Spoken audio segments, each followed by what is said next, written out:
Hello and welcome to the VentureForth podcast. I'm your host, Joe Mahavutivani. We'll be chatting with some of the most interesting founders, startups, and VCs about the experiences that led them to where they are today, what they're currently working on, as well as the journey ahead of them.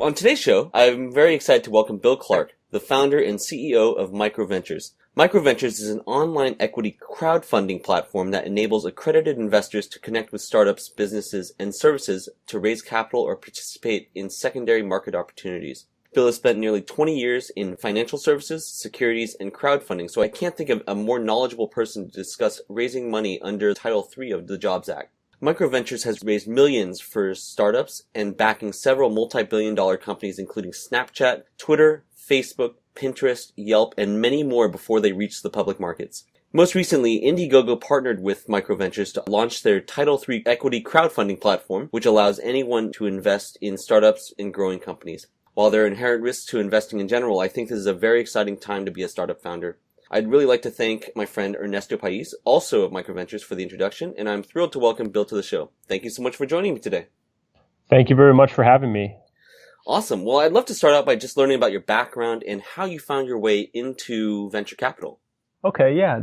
I guess to start, went to Michigan State. Major was in finance, and I always knew that I wanted to do something I wanted to own my own business, but I didn't really know what it was. And so the advice that I was given by my father was to go out and work for a couple of years and try to figure out what it was that would interest me and that I wanted to do. So I ended up getting into financial services, and after a few, jobs out of school, my first major job was at Dell Financial Services, and I was on the credit risk management team. Most of my time there was spent on the small business side, and it involved working with small businesses and providing them with credit lines so that they could buy computers and whatever it was that Dell sells, which could also be consulting as well. So did that for about 8 years, and about the end of that time, so around 2007, 2008, when the market was starting to tank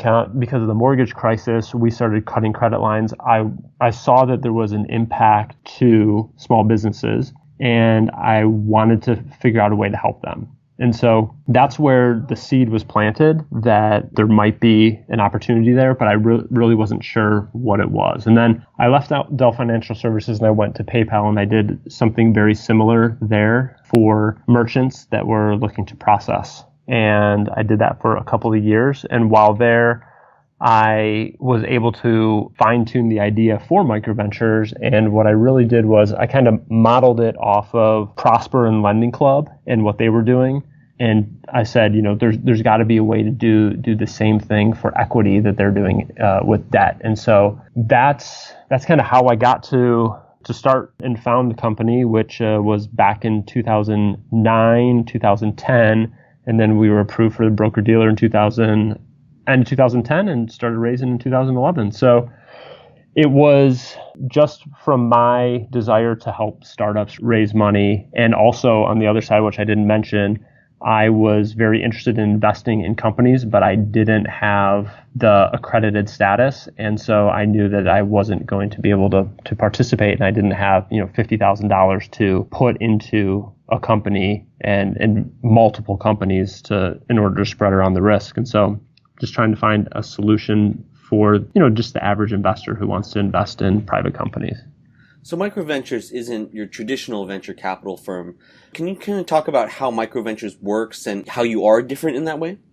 Yeah, so we don't have a traditional fund that has been set aside to invest in companies. We do create some funds that do that, and so we do have the ability to make smaller investments, but that's not our main business.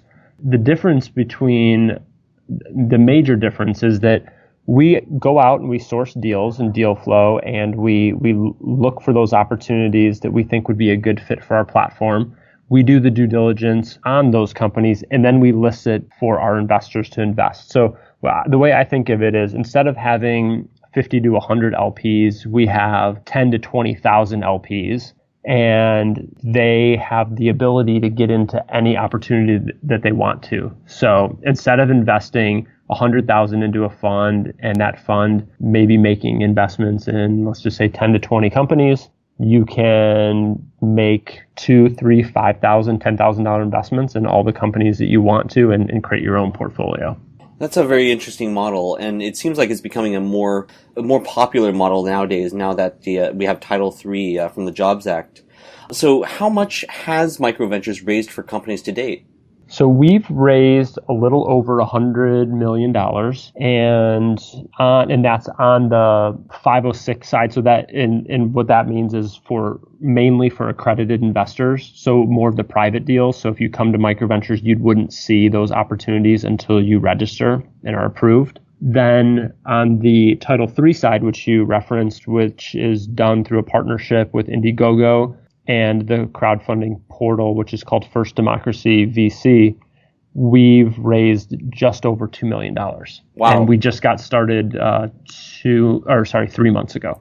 That's fantastic. Can you talk about how the partnership came about? Did you approach them? Did they approach you? I'd love to learn about that. Yeah, I think that, the best partnerships happen over a long period of time of getting to know each other. And I've known Slava Rubin from IndieGogo, one of the founders, for, I want to say, at least 5 years now. And I met him at South by Southwest in Austin when we were just getting started. And we just would connect maybe once a year. And I would bug him multiple times saying, hey, we should partner together. We can raise money for some of the companies that are kind of venture worthy, I guess, when they get to that stage. And, we would talk about it every once in a while, but nothing ever firm came about it. And then once the Jobs Act, once Title III, the Jobs Act was enacted, and then we knew that it was coming to, I guess, what's the right term? So when the rule was available for us to use, so May of 2016, that's when we started having discussions about what a partnership could look like. And then we were able to work out those terms. And then in November, we launched our first 4 opportunities. That's awesome. Yeah, I think there's a couple of really interesting opportunities on the site, and then the hits are just keep on coming. Talk to me about the platform. You still have the side of it where only accredited investors can invest, right? And then this IndieGogo partnership is sort of restricted to, well, not restricted, I guess unrestricted, and anybody can invest in that. Yes, correct. So we have 2 businesses right now. So our accredited business is where that is a very consistent business for us that we've been doing for 5+ years now. We invest in early seed stage companies all the way up to late stage companies, some of the ones that you mentioned at the beginning of the show.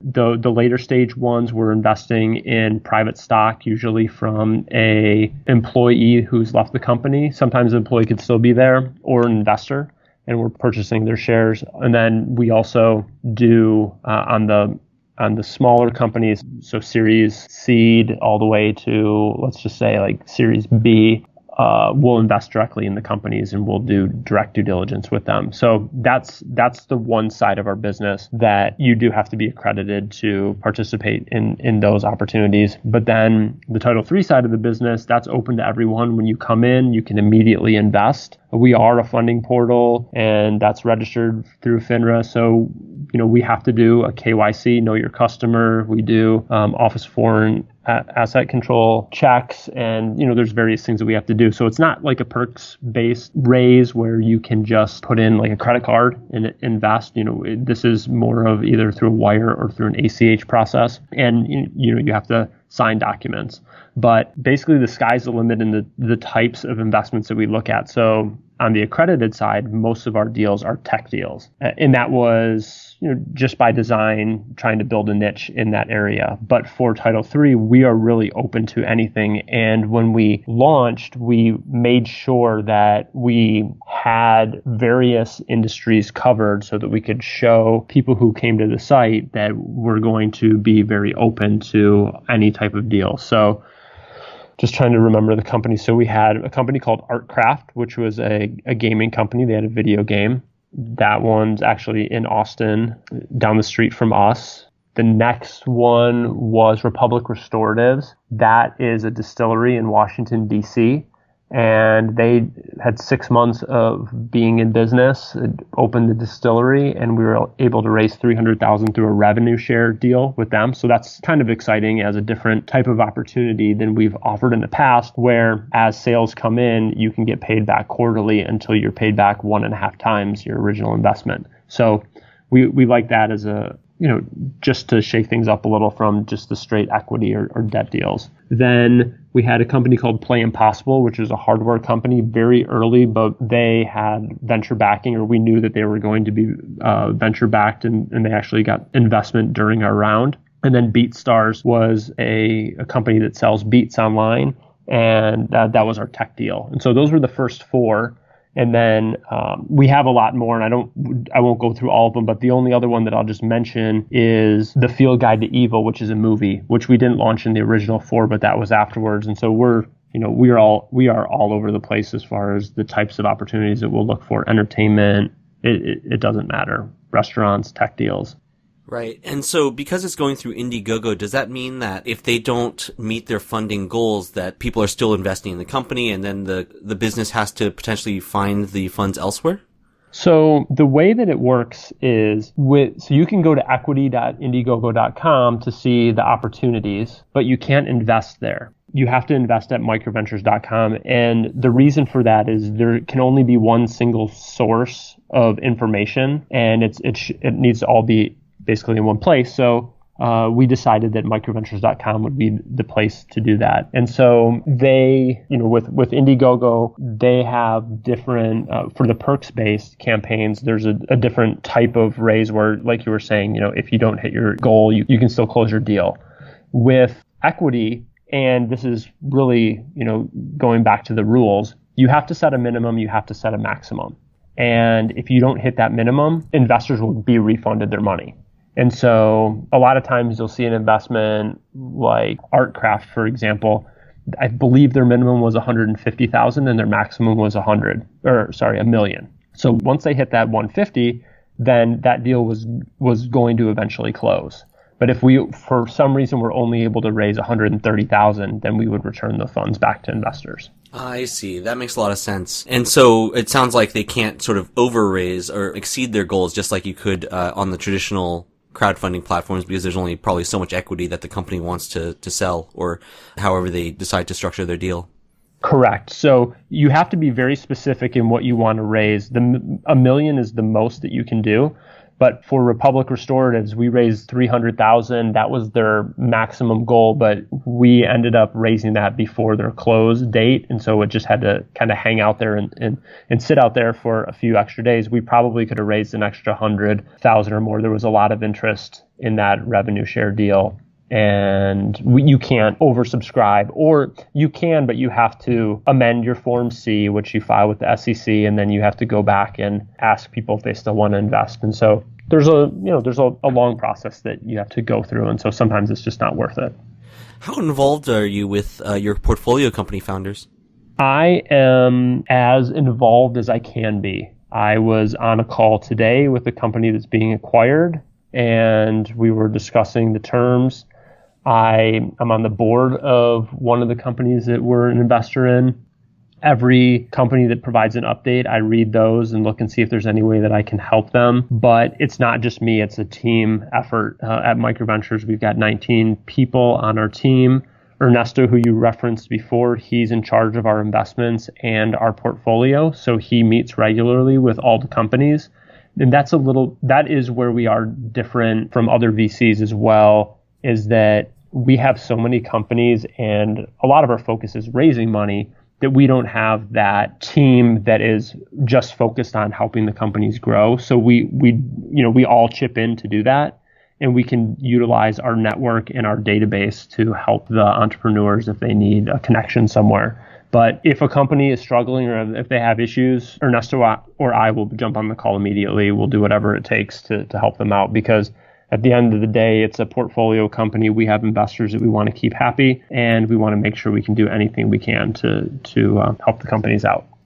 So when you have these calls, occasionally, there's a lot of really great news and great reports and stuff, but then oftentimes there's challenges that the companies are facing, performance of the teams and that sort of thing. So what are your thoughts on dealing with underperforming management teams, and how do you work with them, and what happens when they don't improve?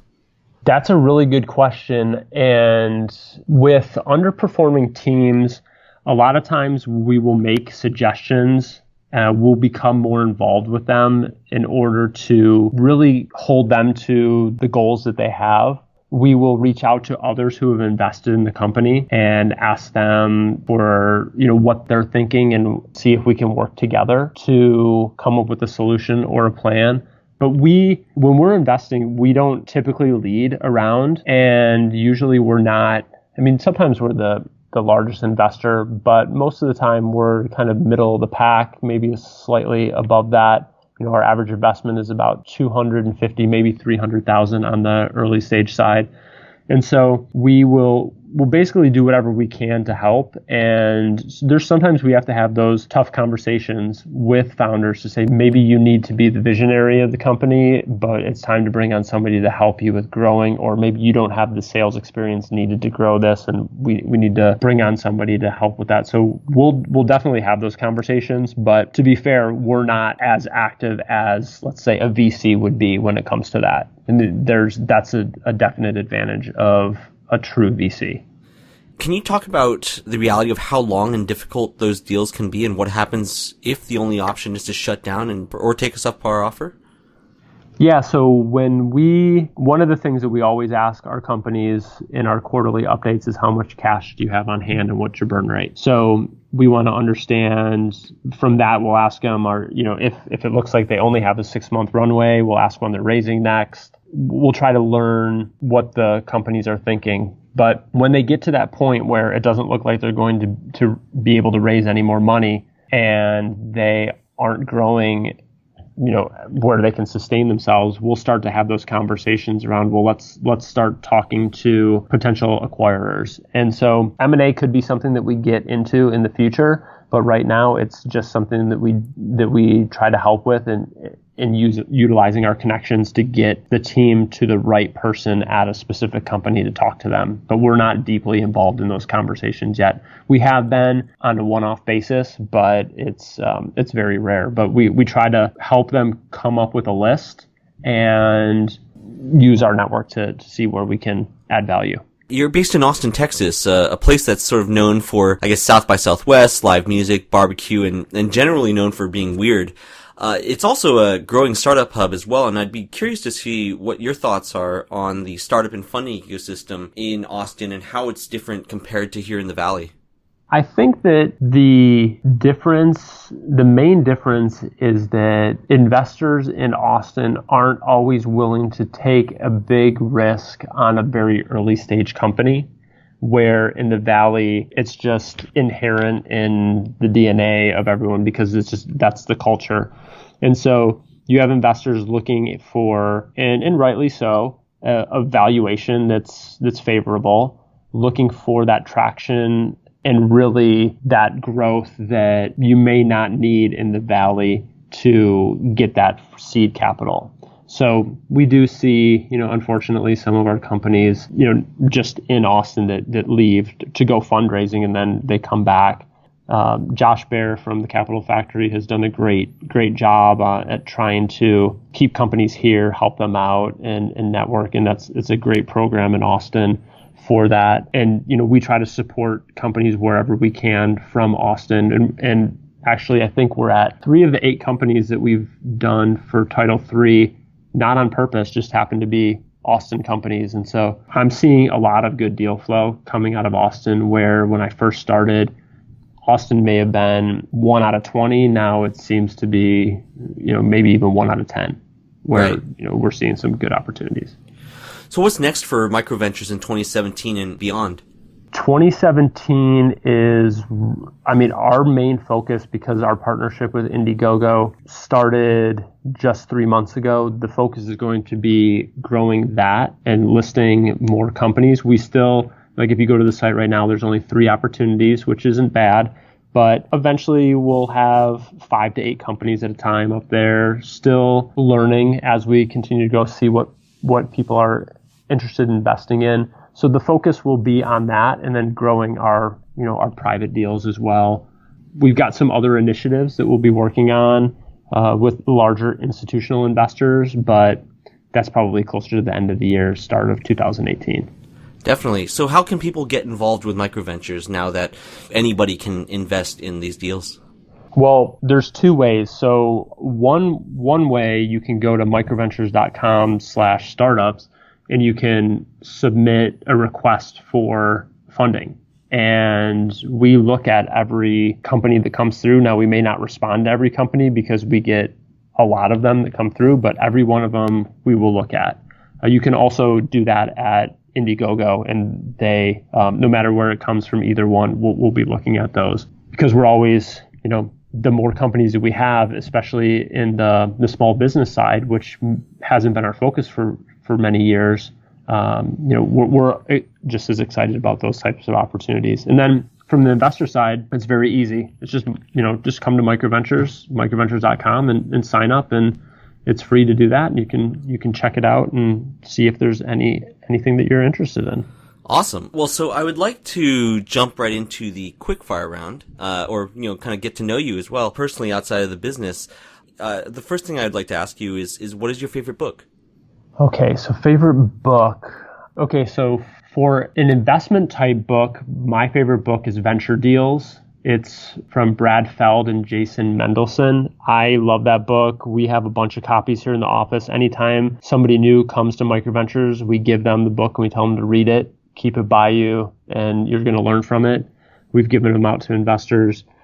Then I guess outside of that, I try to read every day just to, right before bed, just to keep my mind off of the business. And I like, John Grisham. What else? Vince Flynn, who does the Mitch Rapp series. Those types of things that are outside of the business world, just to keep my mind off of it when I'm going to bed. But absolutely, I love Venture Deals. That is like a Bible to me when I was getting into the business. Mm-hmm. So what do you collect, if anything, and why? I don't really collect anything right now. I'm trying to. Yeah, no, I don't collect anything. Just startups. There are some very impressive logos on the MicroVentures site. Thank you. As an investor, if you could ask founders any question before making a funding decision, what would it be? The main question that we like to ask is, why did you start the company? And that answer will determine whether or not we decide to move forward. Because if the entrepreneur isn't passionate about the company and isn't going to be excited about coming to work every day because there's a specific reason that they started the company, then a couple years in, it's going to get old and they're going to get tired. Startups are hard, and we want people there for the right reasons. Not just, I think I can make a lot of money. Everyone wants to make money, but you have to do it for a specific reason. Right, definitely. MBAs, good or bad founders? I don't have an MBA. I don't care. It doesn't matter to me. We funded entrepreneurs are 18 years old. We funded with just out of high school. So it honestly doesn't matter. What is your most recent public investment, and why did you say yes? I don't do a lot of investing personally. I have a advisor that helps me with that because I'm so focused on MicroVentures, but I do play around a little bit. My last investment was Tesla, and I invested because at the time they had taken a little bit of a hit, and I would never bet against Elon. If you could be the CEO of any one of your portfolio companies for one day, what company would it be and why? Okay, what company? There's some very impressive names on there. Shoot, that's a tough question. I got to go to my portfolio page and think about this for a minute. Oh gosh, you stumped me on this one. There's so many, and I'm trying to think of one that. It's a very impressive portfolio. So yeah, there's a lot of them to scroll through here. Let's see. We're okay. So I got it. So we are investors in Lyft, but we invested in the secondary market, so we're not direct investors. I would be the CEO of Lyft for one day, for the only reason being that they're not in Austin right now because of, some political things, fingerprinting, and I miss them so much that I would go back and figure out a way to get Lyft back in Austin. Actually, a follow-up question to that, actually. So as the CEO of Lyft, what do you do to combat Uber? Well, I'm loving all the press that Uber's getting right now. Delete Uber, and I mean, unfortunately for, some of the other things around, the harassment and everything. But that's a tough one. I think that we're definitely watching how, Lyft is getting into several new cities. I think 100 cities this year. I think that they definitely need to continue to expand and be not only in the cities that Uber is in, but other cities, and just figure out, what's the competitive advantage to Uber? If it's exactly the same thing, then it's just a marketing preference for any one person. But I think that Lyft is doing a great job of being let's just call it the little brother to Uber, the nice company. Right. And it's working for them right now. Definitely. Usually we like to finish off with a plug opportunity, but we may have caught that one earlier. But yeah, if you'd like to take the opportunity to plug anything you like, this is the opportunity. Yeah, I think that we covered most of it. I would say microventures.com, sign up as an investor. There's no pressure to invest. Also, our partners, IndieGogo, indiegogo.com, equity.indiegogo.com. They've got great perks-based opportunities, so check them out as well. And thank you very much for having me. I've enjoyed my time. Absolutely. It was a real pleasure having you on the show, Bill. And so with that was Bill Clark, the founder and CEO of MicroVentures. We look forward to sharing your story. Thank you.